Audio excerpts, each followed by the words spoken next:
TEC ने CNT act पे कुछ संशोधन प्रस्तावित किए हैं सरकार को, राज्य सरकार को, उस संबंध में चर्चा करना चाहूँगा। देखिए, सीएनटी एक्ट झारखंड और खासकर दक्षिणी छोटानागपुर के आदिवासियों के लिए सुरक्षा कवच के समान है। बहुत ही सेंसिटिव मुद्दा है आदिवासियों के लिए, क्योंकि उनके ज़मीन से जुड़ा है। और हम लोग समझते हैं कि ये जो फैसला लिया गया टीईसी के द्वारा और ये जो समय है अभी करने का, इसका चर्चा व्यापक होना चाहिए था। जिनको इस कानून के बारे में जानकारी है, जो ज़मीन से जुड़े, विशेषकर आदिवासियों के ज़मीन से जुड़े मुद्दे को अच्छे से जानते हैं, विशेषज्ञ हैं, उनसे विमर्श करने की आवश्यकता है। दूसरी बात, इस समय में जो इस मुद्दे को लाया गया अपने सरकार के आखिरी वर्ष में, और जिस तरह से टीईसी से ये पास हुआ, उसको देख के कुछ ऐसा लगता है कि इसके पीछे वो सामाजिक प्रभाव कम, ज़्यादा राजनीतिक इंटरेस्ट रहा है सरकार का। आप भी जानते हैं, हम लोग भी जानते हैं कि हेमंत सोरेन जी के द्वारा दुमका से लेकर के रांची बीच में जितने ज़िले हैं करीबन सभी, हजारीबाग, बोकारो, रामगढ़, उन्होंने इतनी ज़मीनें खरीदी हैं जिसकी शायद जानकारी उनको खुद स्वयं भी ना हो। तो अपने आखिरी वर्ष में और इतनी जल्दबाजी इसलिए कि आपको याद होगा पिछली सरकार में सीएनटी के मुद्दे पे यही पार्टी, इनकी ही पार्टी, झारखंड मुक्ति मोर्चा ने ज़मीन से आसमान एक कर दिया था कि आदिवासियों की ज़मीन लूटी जाएगी इस तरह के संशोधन से। तो अभी कौन सा ऐसा पब्लिक का प्रेशर बना कि गांव से, कोने से, कहां से ऐसा राजनीतिक आंदोलन खड़ा हुआ, या जो समुदाय इससे प्रभावित है उनके नेतागण, प्रतिनिधि, कब वो आके कह रहे हैं कि भी ये संशोधन चाहिए हमारे को, थाने का, जिला का दायरा बढ़ाया जाए? हमने तो देखा नहीं। इसलिए ये स्पष्ट दिखता है कि ये उनकी जो बेशुमार ज़मीनें इन्होंने खरीदी हैं, ली हैं सीएनटी प्रावधानों के विरुद्ध गैरकानूनी तरीके से, कहीं उसको रेगुलराइज करने का ये एक जरिया तो नहीं बन रहा है। जो भारतीय जनता पार्टी को लगता है कि इस तरह के संशोधन को लाने से पहले कुछ मूल बातें हैं, उसका बहुत ध्यान रखने की ज़रूरत है। जैसे 5 से 10 किलोमीटर के दायरे के अंदर ही खरीद बिक्री हो, ज़मीन का पैमाना 5 से 10 डेसिमल से ज़्यादा ना हो, इतनी की ही खरीद बिक्री हो। तीसरी बात, जो खरीद रहा है वो सिर्फ आवास निर्माण के लिए खरीदे, ना कि कमर्शियल यूज के लिए। और ये भी चेक करने की ज़रूरत है कि एक ही आदिवासी समाज में भी, जनजाति समाज में भी एक अपर मिडिल क्लास है जिनके पास पैसे हैं, संसाधन है, वो हावी ना हो जाए गरीबों के ऊपर, जो गरीबी रेखा से नीचे रह रहे हैं, या लोअर क्लास के हैं, या लोअर मिडिल क्लास के हैं। ऐसा तरीका बने कि फिर वो शोषण का जरिया ना बने। आपको याद होगा पिछले सरकार के दौरान, ये मैं चर्चा कर भी चुका हूँ, दोबारा मैं फिर लाना चाह रहा हूँ, कि जो सीएनटी के मुद्दे पे संशोधन था वो सरकारी कार्यों में बाधा न पहुँचे। रोड बने, पुल बने, पुलिया बने, रेलवे लाइन बने, या ऐसे डेवलपमेंट के काम हो, उसके मद्देनज़र ये विचार था पार्टी का कि उसमें कहीं हाईवे के बीच में अगर कोई थोड़ी सी सड़क आ जा रही है जो इस एक्ट के अंदर है तो उसको कैसे छूट मिले, मंशा ये थी। लेकिन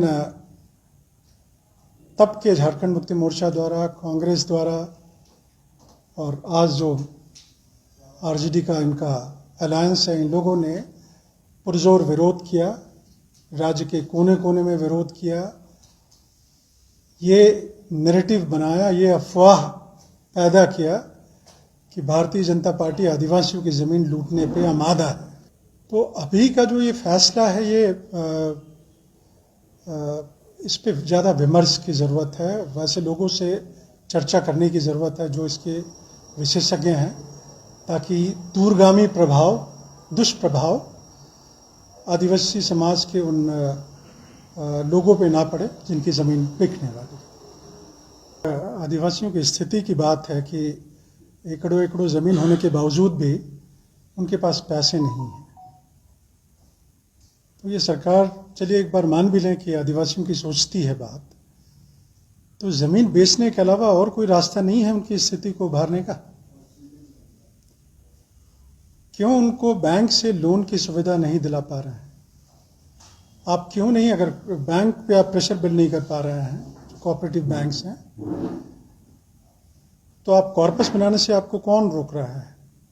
आपके पास इतना कॉर्पस फंड हो जो उनको उनकी ज़रूरत के लिए, जो भी परिवार है, पढ़ने के लिए, हायर स्टडीज़, इलाज के लिए, क्यों नहीं पैसा व्यवस्था कर सकते हैं? ज़मीन बेचना ही क्या आखिरी स्कोप रह गया है? और दूसरा, मैंने फिर पूछा आपसे कि इस तरह के बदलाव के लिए कहाँ से आवाज़ उठी है? राज्य के किस कोने से आवाज़, किस संगठन के द्वारा, आदिवासी, गैर आदिवासी, कोई भी, किस पॉलिटिकल पार्टी ने उठाया? और वो भी अपने आखिरी साल में, अपने कार्यकाल के आखिरी साल में। क्या वजह है? मेरी शक बेवजह नहीं है। पहले नहीं, हम तो एक बात कह रहे हैं कि अभी क्यों ला रहे हैं इसको। इस तरह के कई मुद्दे, जैसे जैसे इलेक्शन नज़दीक आ रहा है, मुख्यमंत्री जी हेमंत सोरेन जी कई इस तरह के इमोटिव इश्यूज को फिर ला रहे हैं और उसको अपने हाड़ी में हिला रहे हैं। चाहे वो सरना कोड हो, डोमिसाइल हो, वो जान रहे हैं फैसला उनको लेना है नहीं, ऊपर उन्होंने भेज देना है। एक नैरेटिव गढ़ रहे हैं, खासकर युवाओं के बीच में। मैं उस नैरेटिव की बात कर रहा हूँ। करना जाना तो आपको कुछ भी नहीं है। जैसा आप पहले करते रहे हैं वादा खिलाफी, वही आपको इस बार भी करना है। वो शक जाहिर कर रहा हूँ। सरकार में आज हम नहीं हैं, हम विपक्ष में हैं, और जो सरकार फैसला ले रही है जिसका दूरगामी असर पड़ेगा, और हम लोग अच्छे से समझ चुके हैं, हम क्या पूरा झारखंड समझ चुका है, उसी बात को मैं आज सामने रख रहा हूँ। नहीं राजेश, ऐसा नहीं है। मेरी तो आज प्रेस कॉन्फ्रेंस में आने से पहले मैंने कई अपने साथियों से बात किया, कई विधायकों से बात किया, कई पूर्व विधायकों से बात किया, और वो सब बात को सम्मानित करके फिर मैं आज आपके सामने बात रख रहा हूँ। बिल्कुल स्वरूप बनेगा राजेश जी, ये मुद्दा बनेगा, और इसलिए तो ये प्रेस कॉन्फ्रेंस करके आपको सूचित कर रहे हैं, सूचना दे रहे हैं। ये मुद्दा बनेगा, राजनीतिक मुद्दा बनेगा, सड़क पे उतरेंगे लोग। नहीं, मेरा यही कहना है। नहीं, मेरा पर्सनल कुछ भी इशू हो सकता है, कुछ भी हो सकता है, लेकिन पार्टी का सोच यही है कि इस मुद्दे पे जितना विमर्श होना चाहिए था, चाहे थाने का दायरा बढ़े, जिले का दायरा बढ़े, या पूरे स्टेट में आप लागू करिए, एक चर्चा विमर्श उन लोगों के साथ हो जो टीएसी के बाहर भी हों। टीएसी के बाहर भी बहुत सारे एक्सपर्ट्स हैं, बड़े लॉयर्स जिनको मैं पर्सनली जानता हूं, जो इस तरह के केसेस को लोअर कोर्ट, हायर कोर्ट में लड़ रहे हैं। बहुत सारे ऐसे एक्सपर्ट्स हैं जिनको बहुत जानकारी है, जो समझ सकते हैं कि इसका क्या दूरगामी प्रभाव पड़ सकता है। उनको चर्चा में शामिल करने की हमारी विनती है। राजेश जी, बड़ा प्लानिंग से चले हैं ये। पहले तो जो शेड्यूल्ड एरिया के कस्टोडियन हमारे गवर्नर साहब होते हैं, टीएसी को वो प्रभावित करते हैं बहुत तरीके से। पहले गवर्नर को इन्होंने बाहर किया। ये क्यों किया बाहर? इसलिए कि कहीं भी विरोध का स्वर ना उठे। टीएसी में मुख्यमंत्री खुद स्वयं रहते हैं, बैठते हैं, अध्यक्ष हैं। हम जो फैसला कर दें वो उस पर किसी भी प्रकार का कोई ऑब्जेक्शन रोक नहीं है। क्या जरूरत थी? अगर इतना ही उनके मन में ईमानदार थे वो, तो वो जो पूरे देश में सीएनटी, पूरे देश में जो टीएसी का को कंट्रोल करने वाले गवर्नर कस्टोडियन है ट्राइबल एरियाज में, शेड्यूल्ड एरियाज में, चाहे 5th 6th में, वो गवर्नर को क्यों हटाने की जरूरत थी? क्या मंशा थी? वो जनता तो विरोध करना शुरू करेगी। एक शुरुआत हम लोगों ने किया है, एक विपक्षी दल, बड़े विपक्षी दल के नाते, और ये सड़क तक तो जाएगा मामला। लोग करेंगे विरोध, इसका बड़े स्तर पर करेंगे। Thank you sir.